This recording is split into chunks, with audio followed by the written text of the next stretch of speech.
I was told to stay home from the family reunion because you're not one of us and we don't want you ruining the photos. Then I saw the Facebook album. My husband, our kids, everyone smiling without me. My brother-in-law commented, "She was always the odd one out." I didn't comment, but I made sure their next family gathering would never happen without a very public apology.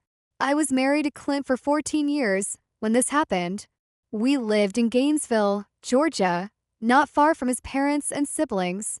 His whole family was the type that threw big cookouts and posted long Facebook albums of every gathering like they were cataloging a royal lineage. I'd always felt like I didn't belong with them. Not in a fish out of water way, but in a you weren't invited to this table, you just happened to marry someone who was kind of way. They never said it outright until the day they did. It started with a group text from Clint's sister, Myra. The reunion was in early June out at Lake Lanier, and everyone was supposed to bring food and wear coordinated colors for the photos, blue and white, something simple. I responded that I'd bring potato salad and some drinks and asked if they needed folding chairs. There was a pause. Then Myra messaged me privately outside the group chat. "Hey, this is a bit awkward, but I think it might be best if you sat this one out. Clint and the kids can still come, but honestly, this is more for family." I asked her what she meant by that. She danced around it at first, then finally wrote, "You're not really one of us.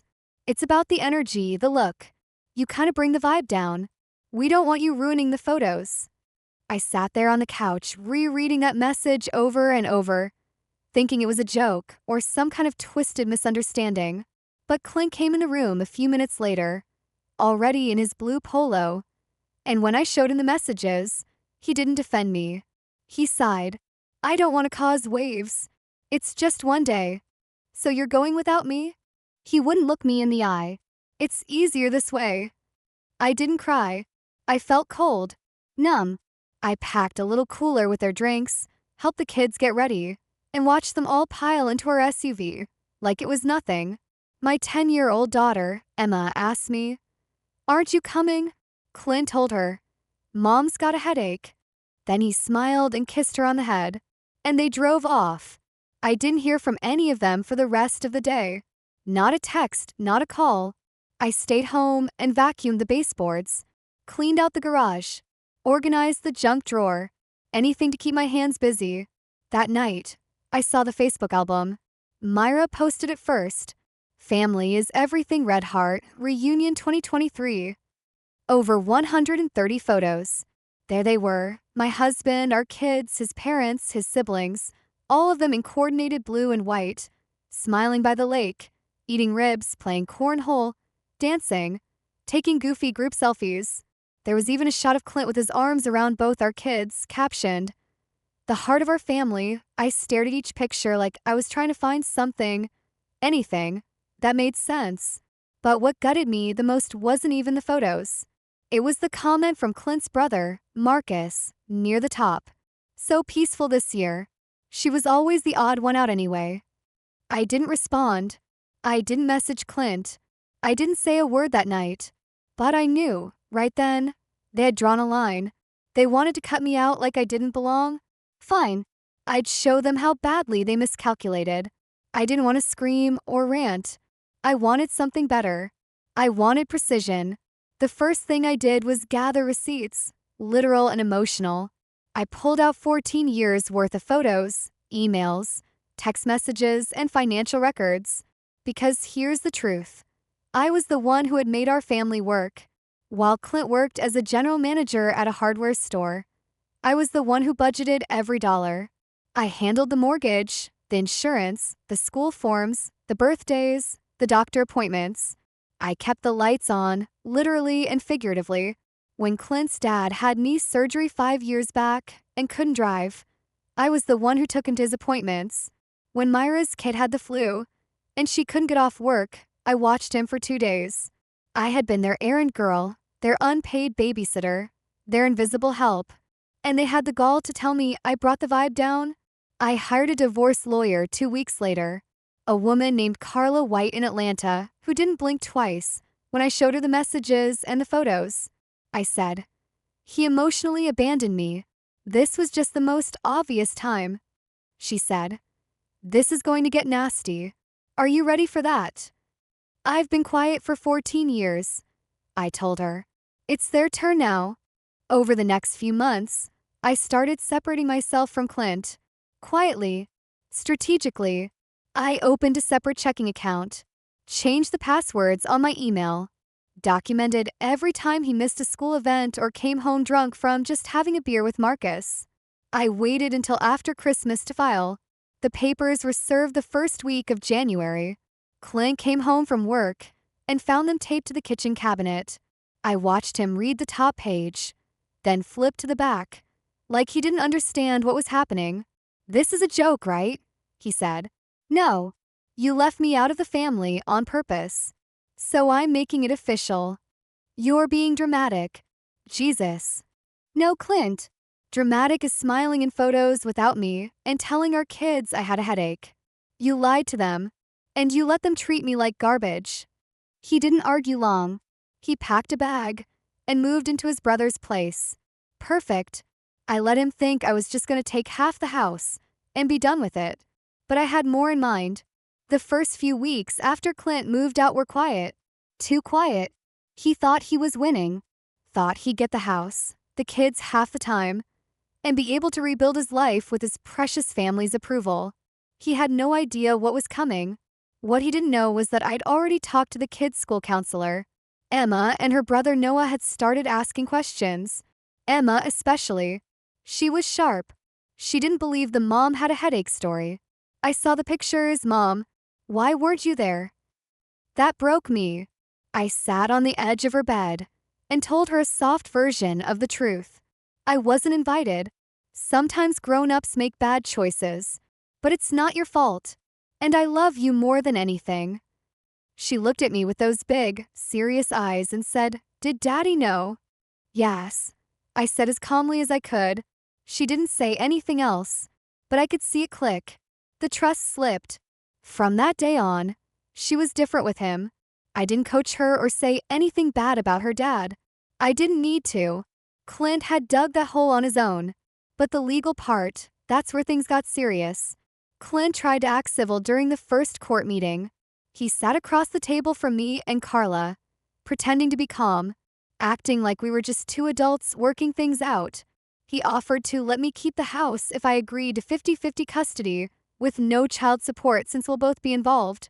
I almost laughed in his face. Carla leaned forward.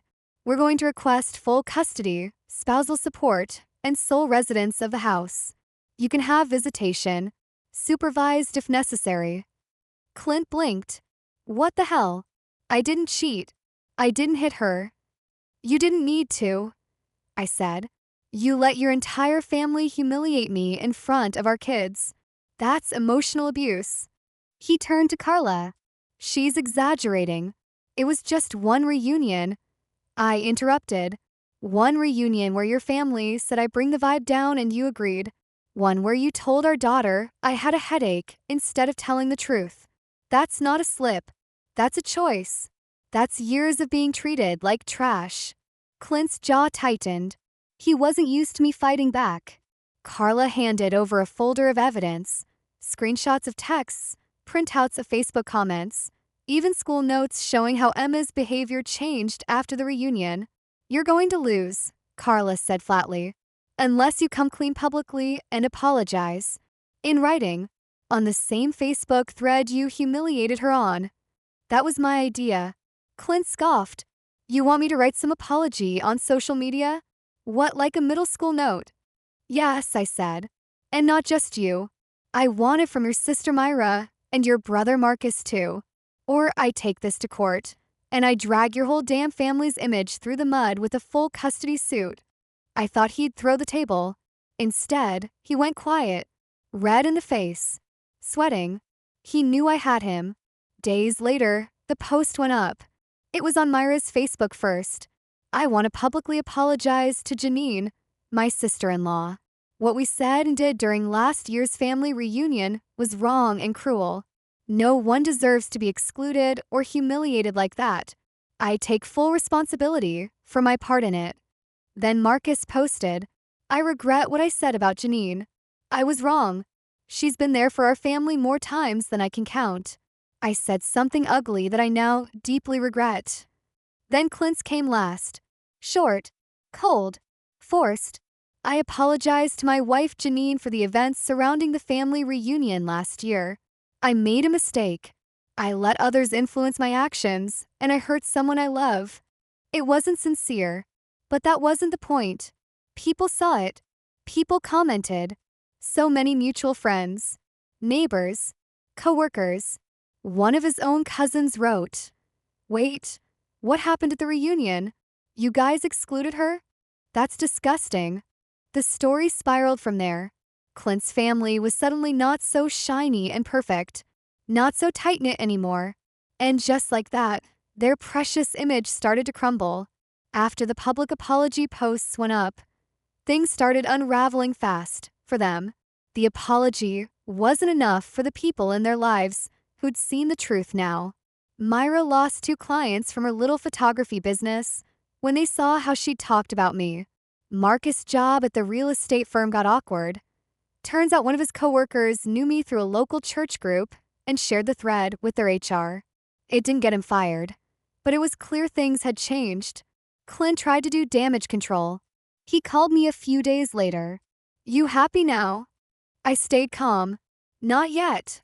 He hung up, but the most unexpected twist came 2 weeks later when I got a call from his mother, Jeanette. She'd always been cool with me, but never outright cruel. That day she was crying. Full sobs. I couldn't tell if they were real or a performance, but I sat on the couch and listened anyway. "Janine, I'm sorry. I didn't know it had gone this far." "Yes, you did," I said. "You just didn't care until it made you look bad." There was silence on the line. "I want to fix this," she finally said. "It's not yours to fix anymore. It's between me, your son, and our kids. But the family is falling apart.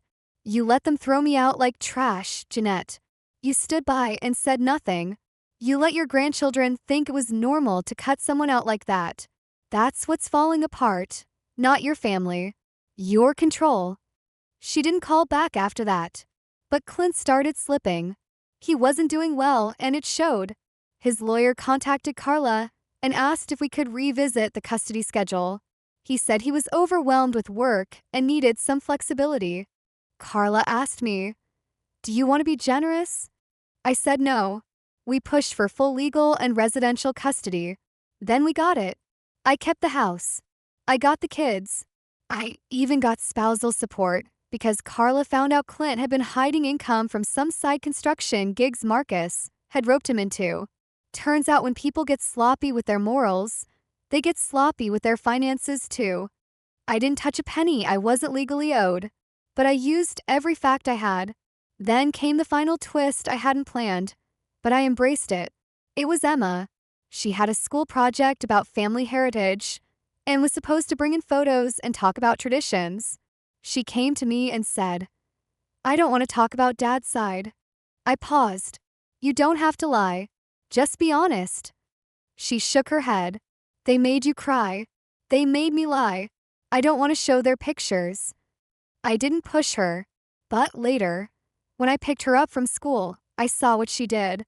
She brought photos of me and the kids baking, pictures from our road trips, Christmas mornings where I was behind the camera, and even a selfie of just the 3 of us smiling on the front porch.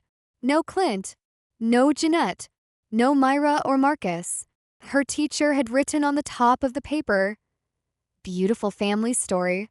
Thank you for sharing what matters most." That was the moment I realized they were the ones who got erased. It took about 6 months for the dust to settle, but when it did, I was still standing, and they were the ones picking up the pieces. Clint moved into a small apartment near the edge of town, closer to his brother Marcus. The place was old, not well kept. He had the kids every other weekend now, but the visits got shorter and shorter. Emma didn't want to go. Noah went only because I told him it was important to have his own opinion. The kids noticed everything. Emma didn't call him Dad much anymore. She started calling him Clint without realizing it. One afternoon, she said, He feels like a friend of the family, not my dad. I didn't say a word, just hugged her. I never needed to twist the knife. He was doing it for me. Then one day, I got a call from Emma while she was at Clint's. Can you come get me? Are you okay? I'm fine, but there's yelling. Marcus is here. They're mad about money or something. I grabbed my keys and drove over fast. When I got there, Emma was already outside with her backpack, waiting by the curb. Inside the apartment, I could hear shouting. Clint and Marcus going at it. You dragged me into this sh*t with Janine, and now my clients won't even answer my calls. You're the one who told me to keep her out of the reunion. I didn't go in. I didn't need to. I looked at Emma and said, You ready to go? She nodded. I don't want to come back here. A week later, Clint asked to meet. We sat at a diner. He looked tired, thinner, hair uncut, wrinkles deeper. I don't know what to do, he said. They all hate me now. I stir my coffee, and I'm alone. That's what you chose. No, I didn't, he stopped. I didn't think it would fall apart like this. No one ever does. You let your family push me out of my own life. Now they're pushing you out. And you're surprised? He wiped his face. Emma barely speaks to me. Noah's different too. You made your kids watch their mom get erased from the family, like she didn't matter. And now you want sympathy. He didn't speak for a while. Then finally, I lost them, didn't I? You can still try, but it won't be with fake apologies and photo ops. You're going to have to do real work, and it's going to take years. He looked broken. That should have satisfied me, but it didn't. Not quite. 2 months later, I planned my own family reunion, but this time it was mine. No Clint, no in-laws, no fakeness. Just me, my kids, my parents, my sister, and a few close friends who stood by me through the divorce. We wore what we wanted. We laughed hard. We took real, messy, beautiful photos. And yes, I posted the album, captioned it. Sometimes, family is who shows up for you when others try to erase you. The first comment? From Emma. The best family reunion ever. Finally felt like home, red heart. Hundreds of likes. Supportive messages. Even a few mutual friends unfollowed Clint and his siblings afterward. But the best part, Myra posted nothing that summer. No big reunion. No group photos. Their family didn't even get together. They didn't speak to each other anymore. From what I heard, Marcus and Clint's money drama turned into a lawsuit over unpaid loan stuff. Jeanette moved to Alabama to be closer to a different daughter no one liked. Clint went back to working nights, and Emma didn't talk to him at all anymore. Not because I told her to, but because she remembered. She remembered how it felt to be told her mother didn't belong. That's something no apology can undo. Do I feel good about it? Not always. Revenge isn't clean. It's not fireworks and trophies. It's quiet. It's watching people live with what they've done and knowing you didn't have to scream to get justice. You just had to wait and stop saving them from themselves. Clint wanted a picture-perfect family. Instead, he got a picture he can't delete. His wife gone. His kids pulling away. His name tagged forever in the comment section of his own downfall. And me, I finally got to exist in my own story. This time, smiling with my children, not without.